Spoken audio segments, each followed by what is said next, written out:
কৃপা চিরে পাওয়া যাবে না, অবক্ষেই কৃপা হয়ে যায়। একটু কৃপা দৃষ্টি, যদি একজন গুরুদেব একটু কৃপা দৃষ্টি দেয়, ওই কৃপা দৃষ্টির উপরেই সে ভগবানের পথে চরণের নিকটে পৌঁছে যেতে পারে। এটাই হচ্ছে গুরু কৃপা।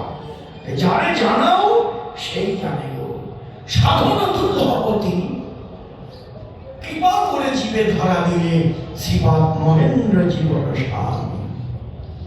আজকে গৌরের ভাব কে জানে? বলল কি? বুঝল কে? নিতাই।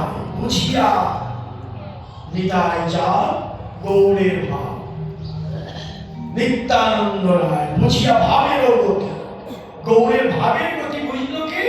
নিত্যানন্দ। নিতাই বিনে গৌরের ভাব কেউ বোঝে না। কেউ যদি না বোঝে, গৌরকে যদি কেউ নাই জানতে পারে, তো নিতাই কি আগে ধরো। গৌরকে যদি পেতে চাও, তাহলে নিতাইকে না ধরলে যদি গৌরকে নাই পাবে, গৌরের আগে নিতাইকে ধরো। নিতাইকে না ধরলে তো তুমি গৌরকে পাবে না, তাই আগে নিতাইকে ধরো। নিতাইকে এই নিত্যানন্দ তত্ত্ব ছোট্ট একটি বই পড়ে নিলে